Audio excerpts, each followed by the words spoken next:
What a scene. Cameron Crowe has spent his life's work capturing the heart of a generation. From Say Anything to Jerry Maguire to Almost Famous. Now in his new memoir, The Uncool, he looks back on the wild ride that began as a teenage journalist for Rolling Stone magazine. Anthony Mason sat down with the Oscar-winning writer and director to talk about the memories, the music, and the moments that has shaped his remarkable career. What year is this? In 1975. Yeah. And Joni Mitchell did the artwork.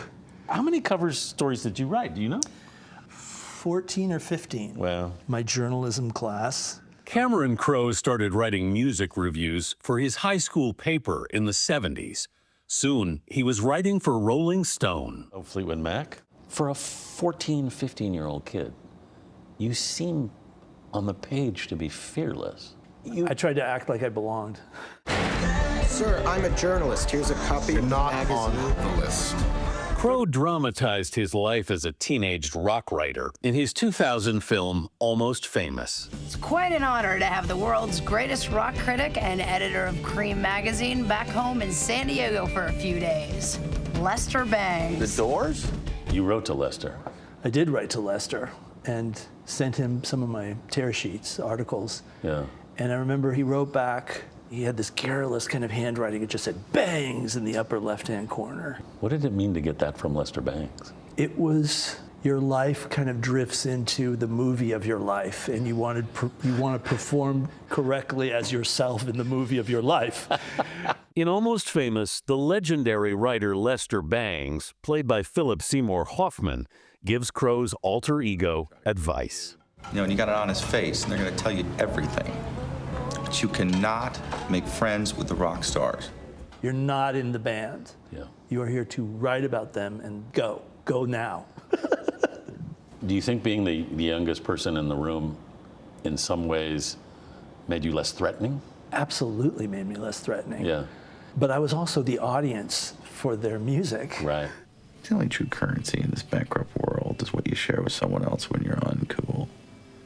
In his new memoir, The Uncool, Crowe gives readers what's been called a front-row ticket to the 70s, when as a journalist, he was exposed to the brilliance of some of rock's greatest acts and their demons. Ooh. And that's the Allman Brothers piece. This one here. Yeah. In 1973, the then 15-year-old Crowe convinced Gregg Allman to talk with him about the death of his brother, Dwayne. But at the last minute, Allman somehow was spooked. They were already set to be on the cover, and I got a call at 2 in the morning that he wanted to see me, and he wanted me to bring all the tapes, and he wanted me to bring ID. Yeah. And at one point, there was an empty chair next to him, and he said, "My brother is sitting in that chair, and you know what he's doing right now? He's laughing at you. Ooh. Give me the tapes." Crowe handed them to Allman. You assumed in that moment your story was gone. More than that, like the dream of being a writer is gone. Look at him. He's taking notes with his eyes. How do we know you're not a cop? Huh? Oh, you the enemy? The Allman incident inspired a pivotal moment in Almost Famous. The band just denied 90% of the story. It's a fabrication. Allman later returned the tapes, and the story ran. But the incident haunted Crowe. I still feel it. What is that feeling? The feeling is treading into territory that was fraught with pain and all that life has to offer and not offer. Yeah. And I had like pranced into this area and got clapped violently. Man, maybe I deserved it. Yeah. But what it was a lesson in, you gonna write about real? Yeah. Or are you gonna write about a myth? And at that point, I wrote a little bit about the myth, but I don't write that way anymore. So a lot of these pictures are just kind of like me at the dawn of trying to establish a relationship where we'll get an interview. Crowe had a knack for persuading elusive artists to talk to him, like David Bowie. Oh yeah, these were Bowie questions. Oh, wow. How do you think you'll die? For 18 months, Bowie let Crowe follow him around L.A. Oh, wow.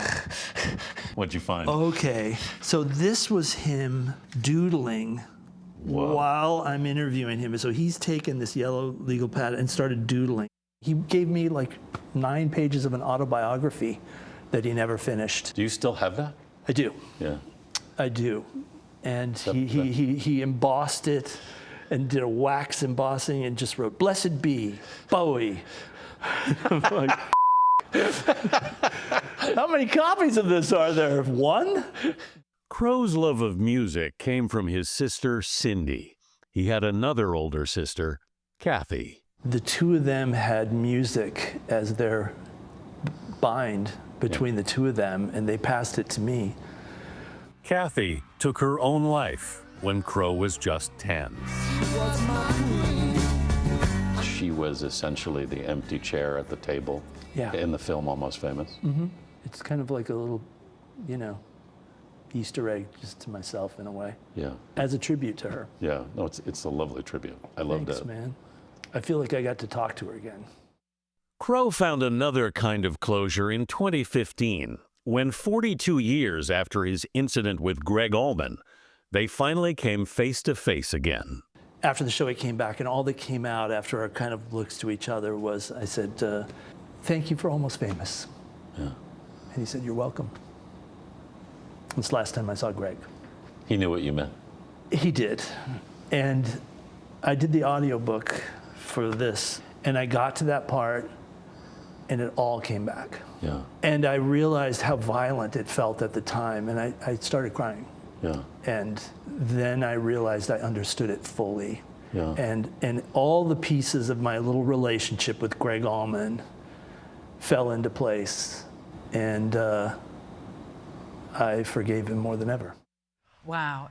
As much as he explained that, I'm still curious. There's still so much I don't know, and so I want to read the book. I was now. just going to say, I remember when Almost Famous first came out, and you knew that it was based on some. Now I really want to know every pivotal detail. We're both going to download the book after this. Wow, great job, Diane, too. Great story.